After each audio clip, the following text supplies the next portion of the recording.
बोलो कृष्ण भगवान की जय, राधा वल्लभ की जय, वृंदावन धाम की जय, हनुमान जी महाराज की जय। छठवां अध्याय सुख सागर, पेज नंबर 465। नौवें स्कंद। कथा को आगे बढ़ाते हुए तब ऋषियों ने राजा से एक यज्ञ की रचना कराई। उन्हें यज्ञशाला में एक कलश में जल भरकर मंत्र द्वारा शुद्ध करके रख दिया। आगे प्रातः काल इस जल को रानी को पिलावे तो रानी गर्भ रह जाएगा। लेकिन जब रात्रि को राजा और ऋषिवर सब उसी जगह सो गए। तब रात्रि में राजा को बहुत जोर से प्यास लगी तो होनहार बस राजा ने भूल से ही उसी जल को पी लिया।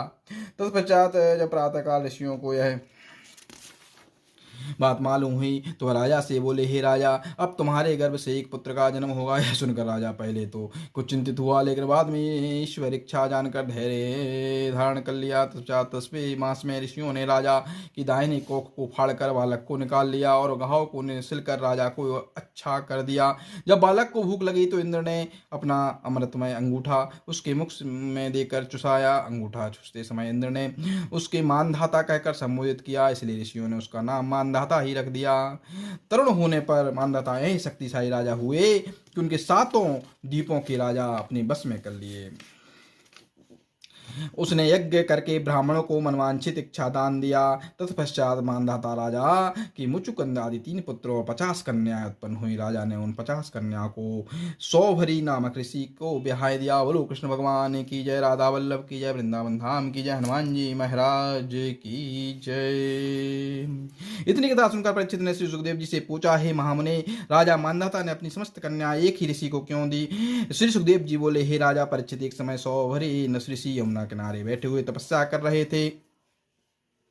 सौभरी ऋषि एक बार तपस्या कर रहे थे। कुछ समय पश्चात तपस्या करते समय एक दिन सौभरी ने एक मछली को अपने बालकों के साथ यमुना के अंदर किलाल करते हुए देखा। सौभरी के हृदय में से भी गृहस्थ आश्रम होने की इच्छा उत्पन्न हुई। तब सौभरी ने राजा मानधाता के समीप पहुंचकर कहा, हे राजन, तो अपनी एक कन्या मुझे ब्याह दे। तो राजा ने सौभरी के श्राप के डर से डरकर सौभरी को उत्तर दिया, हे ऋषिवर, मेरे यहाँ 50 कन्याएं हैं, तब आप महलों में जाकर किसी को भी पसंद कर लीजिए जिससे मैं उसका विवाह करके आपके साथ कर दूँ। सौभरी ने मन में सोचा कि मुझे वृद्ध को कोई राजपुत्री कैसे पसंद करेगी, इसलिए अपने योग बल द्वारा सुंदर स्वरूप धारण कर लिया। तदंतर जब वे राजभवन में पहुंचे तो उन्हें देखकर राजा की 50 कन्या उन पर आसक्त हो गई। इसलिए राजा मानधाता ने अपनी समस्त कन्याएं सौभरी को ब्याह।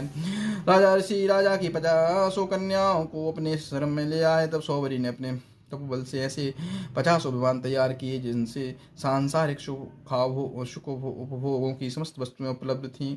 वे उनमें बैठकर प्रत्येक पत्नी को गृहस्थ का सुख देने लगी।